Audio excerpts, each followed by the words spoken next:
نبی پاک صلی اللہ علیہ وسلم کی حدیث ہے مسلم میں طبرانی میں، حضور نے فرمایا آؤ میں تمہیں پچھلے زمانے کے ایک ایماندار نوخیز ولی اللہ کی بات سناؤں۔ پچھلے زمانے حضور نے فرمایا پچھلے زمانے میں ایک بادشاہ جادو کے زور پہ حکومت کرتا تھا۔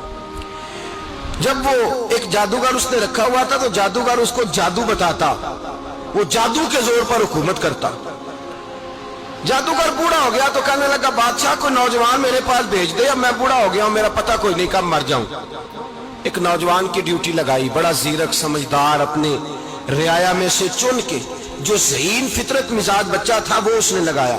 اللہ کے محبوب علیہ الصلوۃ والسلام فرماتے ہیں بچہ جادو سیکھنے لگا، وقت گزرنے لگا۔ بچہ جب جادو سیکھنے جاتا تو رستے میں ایک راہب بھی تھا جو انجیل جانتا تھا، وہ اللہ اللہ سکھاتا، لوگوں کو حضرت عیسیٰ علیہ السلام کی تعلیمات سے آگاہ کرتا۔ اس نے دیکھا کہ یہاں بھی لوگ کٹھے ہیں تو وہ بچہ اس راہب کے پاس بھی اٹھنے بیٹھنے لگا۔ اب جب اس کے ساتھ اس کی گفتگو بڑھنے لگی تو اس کو باتوں میں لذت آنے لگی۔ اس نے راہب نے پوچھا کہ تو کون ہے اور کس طرح سے آیا ہے، کیا تیرا معاملہ ہے؟ اس نے کہا جی میں جادو سیکھنے جاتا ہوں، آپ کی باتیں مجھے بڑی اچھی لگتی ہیں۔ اس نے کہا دین سیکھ، جادو سیکھنے والے کافر ہو جاتے ہیں، قرآن و حدیث سیکھنے والوں کو اللہ کامل ایمان عطا فرماتا ہے۔ فرمایا یہ سیکھ۔ بچہ بیٹھنے لگا، اس کے پاس آنے لگا، باتیں دل میں گھر کرنے لگی۔ ایک وقت آیا کہ مسلمان ہو گیا، اور مسلمان کیسے ہوا؟ بچہ کہتا ہے میں تجربہ کر کے ہوا۔ اب میں تھوڑا سا وقت جادوگر کے پاس بھی جاتا اور باقی سارا وقت وہاں بیٹھتا۔ میں ایک دن جا رہا تھا تو رستے میں اژدہا تھا، بہت بڑا سانپ تھا، رستہ روک کے کھڑا تھا۔ یہ حضور نے بیان کی حدیث۔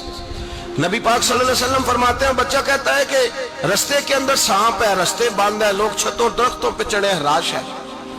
کہتے چھوٹا سا روڑا میں نے اٹھایا تو میں نے کہا اللہ اگر جادوگر سچا ہے تو اسے مار دے۔ چھوٹا سا روڑا میں نے پھینکا، اژدہا کوئی نہ مرا۔ پھر چھوٹا روڑا اٹھایا، میں نے کہا اللہ اگر وہ عالم سچا ہے تو اسے مار دے۔ اب جب میں نے روڑا مارا تو اژدہا مر گیا۔ میرے اندر سے گواہی آئی نہیں دین کی باتیں سچی ہیں، نہیں قرآن کی باتیں اسلام سمجھانے کے لیے عرض کر رہا ہوں، اگرچہ اس دور میں انجیل تھی، اللہ رسول کی باتیں اچھی ہیں۔ کہتے میں مسلمان ہو گیا، اب میں نے راہب کے پاس ہی رہنا شروع کر دیا، جادوگر کے پاس چھوڑ دیا اس بچے نے آنا۔ بادشاہ پوچھتا کہاں زیادہ وقت گزارتے ہو تو وہ بات گول کر دیتا، وقت تیزی سے بڑھنے لگا۔ اللہ نے اس نوجوان میں طاقت پیدا کر دی، اب وہ اس کے اندر نا اللہ نے توانائی روحانیت پیدا کر دی، ابھی جوان ہے، 14-15 سال عمر ہے۔ اللہ نے اب جو بیمار بھی آتا وہ دعا کرتا تو اللہ صحت عطا کر دیتا، جو بھی آتا۔ بادشاہ کا ایک درباری تھا، بادشاہ کو پنکھا جلتا تھا، وہ اندھا ہو گیا، کوئی ایسی تکلیف آئی کہ نابینا ہو گیا، بڑے علاج کرائے شفا نہیں ہوئی۔ کسی نے اس بچے کا پتہ بتایا کانوں میں، اس کے پاس گیا تو بچہ کہنے لگا شفا تو ہو جائے گی پر کلمہ پڑھنا پڑے گا، مسلمان ہونا پڑے گا، جس پیغمبر کا میں غلام ہوں تجھے بھی بننا پڑے گا، دین پہ عمل کرنا پڑے گا، اللہ شفا دیتا ہے۔ اس نے کہا تو مجھے کلمہ پڑھا، مجھے شفا دے، میں تیار ہوں۔ اس نے کہا شفا تو اللہ ہی دیتا ہے۔ اس نے اللہ تبارک و تعالیٰ کا ذکر کر کے دعا مانگی، یہ مسلم شریف میں حدیث ہے، طبرانی میں موجود ہے۔ اللہ نے اسے شفا دی، اس نے کلمہ پڑھنا شروع کر دیا۔ یہاں ایک نقطہ لکھا ہے ہمارے علماء نے، کہتے ہیں جب اللہ ولایت عطا کرتا ہے نا تو یہ سفید بالوں والے کا حصہ نہیں ہوتی۔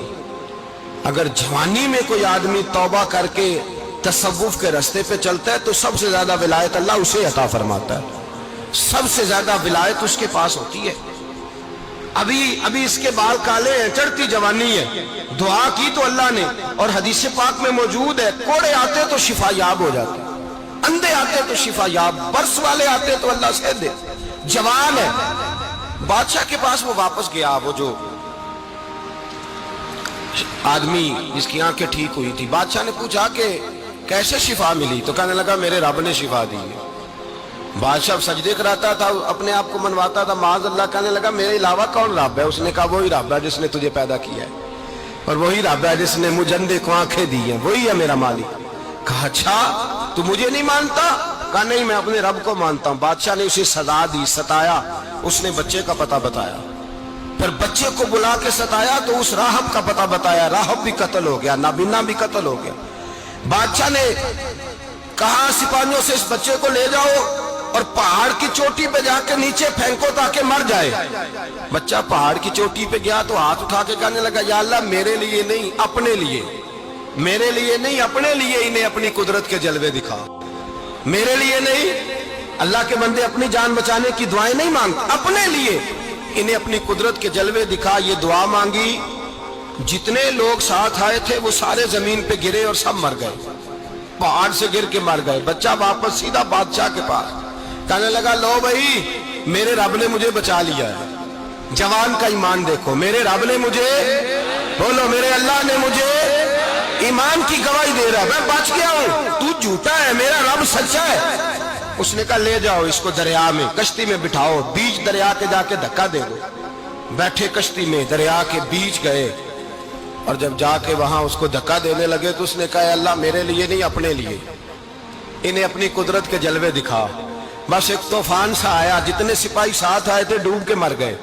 وہ بچہ اٹھا اور سیدھا پھر بادشاہ کے پاس، اسی کے پاس کہنے لگا لو بھائی میرے رب نے مجھے بچا لیا ہے، تیرے پاس آیا ہوں. وہ کہنے لگا تو کیا مصیبت میرے گلے پڑ گئی ہے، کیسے جان چھوٹے گی؟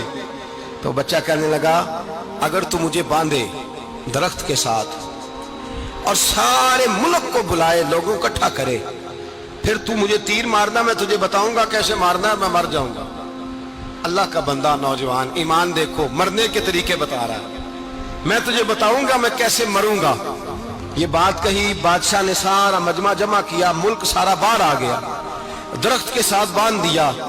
کہنے لگا بھائی لوگوں یہ مجھے مارنا چاہتا تھا، مار نہیں سکا، اب میں اسے بتانے لگا ہوں کہ میں کیسے مروں گا. اسے کہو جب تیر مارے تو ساتھ میرے رب کا نام بھی لے، میں اپنے رب کے نام پہ جان دوں گا، ایمان کی پختگی میں اللہ کے نام پر جان دوں گا. اسے کہو رب کے نام پہ مارے، مر جاؤں گا. بادشاہ نے اللہ کہہ کے تیر مارا، پیشانی میں لگا، بچے کی روح پرواز کر گئی. جتنا مجمع کھڑا تھا سارا کلمہ پڑھ کے مسلمان ہو گئے، سارے مسلمان ہو گئے سارے. میرے رسول پاک سید عالم صلی اللہ علیہ وسلم نے نوجوانوں کو بتایا جب تمہارے اندر ایمان کی قوت آئے گی تو اللہ تمہاری مدد کرے گا.